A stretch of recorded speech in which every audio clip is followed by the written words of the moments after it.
अस्सलाम वालेकुम जी। प्यारे किसान भाइयों, जिमीदार जट भरावो, इस वक्त साढ़े जो दरियाई बेल्ट है दरिया सतलुज की वो तकरीबन सारे लोग मुतासर हो गए ने पानी के नाल, सैलाब के नाल। उत्थे सैलाब इन्ना ज़्यादा आया कि उन्होंने फसलां सारियां तबाह हो गई ने। तो अगे मैं एक वीडियो के अपील की सी कि मुखैर हज़रात जिन्ने भी ने इन्हां दी मदद करो, इन्हां नूं खाना पहुँचाओ। वो गौरमेंट भी करती पई है, मुखैर हज़रात भी करते पे ने।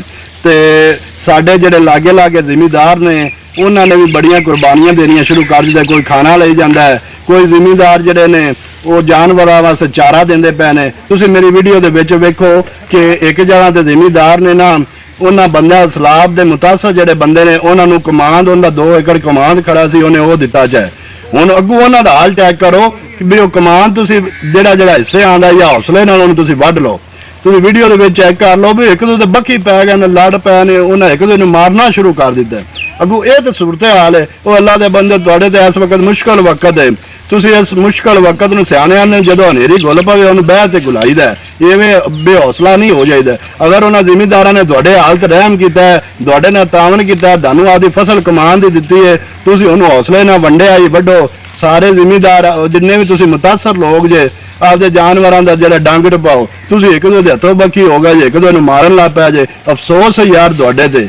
मैं इस वक्त मेरे जिन्ने भी दरियाई बेल्ट के लोग परेशान ने, मैं उन्होंने एक अपील करांगा कि जेडे मुखैर हज़रात, जेडे साडे जिमीदार हज़रात तुहाडी मदद करते पे ने, तुहानूं चारा देंदे पे ने तुहाडे जानवरों वास्ते, ते उहनूं यार वंड ते एक दूसरे दा हक ना खाओ। उन्होंने वंड ते हौसले नाल जिहड़ा थब्बा थब्बा आंदा आपदे जानवरों वास्ते लै जाओ ते पाओ। अगर अल्लाह होर मदद करेगा। इवें तुसीं एक दूसरे हथों बखी हो जाओ ते एक दूसरे मारो कुटो दे, ये सूरत हाल वेखदे ते तुहानूं किसी जिमीदार ने इवें पट्ठे भी नहीं देने, बल्कि तुहानूं किसी आपदे बन्ने ते भी नहीं चढ़न देना। तो मैं तुहानूं अपील करां दा हौसला करो। ये हनेरी जिहड़ी गुल्ली खली है अल्लाह पाक की तरफों आजमाइश है, ये दिन कट्टे जान दे। लेकिन तुसीं आप विच यार जिहड़ा सूरत हाल बनाई खले जे, आपदे आप ते कंट्रोल करो। जे अगर तुहानूं कोई बंदा 1 किला दिंदा तो उहनूं वंड ते सारिआं दे डंग टपाओ। अगर तुसीं दूसरिआं दे डंग टपाओ दे ते कल नूं अल्लाह को होर दा वेख ते अगर तुसीं हौसले ना जा ते उत्थे फसल आपदी वड्डो दे ते उहनूं वेख ते कोई होर जा दे, उहने ते आपदी नेकी कर दित्ती, उहने तुहानूं दे दित्ती कमान दी फसल। लेकिन तुसीं एक दूसरे दे बक्खी पै ते एक दूसरे नूं मारदे कुटदे पे। यार इंसानियत ही खत्म हो गई है। इंसानियत इंसान दा किरदार अदा करो। तुसीं इस वक्त मुश्किल वक्त दे विच जे, तुहानूं जो मिल जाए उहदे ते सबर करो, अल्लाह पाक दा शुक्र अदा करो। इस वक्त साडे सारे अदारे, गौरमेंट की इंतजामिया सारी, साडे पाक फौज के जवान, रेस्क्यू के जवान, साडे जिन्ने भी अदारे ने इस वक्त तुहाडी खिदमत दे विच पेश ने, वो सारा कुछ तुहाडी खातर करते पे ने। उन्हां नाल भी तावन करो, उन्हां नाल भी तावन करो। आपदे भाई जिहड़े सैलाब के मुतासरा ने उन्हां नाल भी तावन करो। एक दूसरे नाल मिल जुल ते इतफाक दे नाल टाइम लगाओ। इस तरह लड़ाई फसाद ना करो।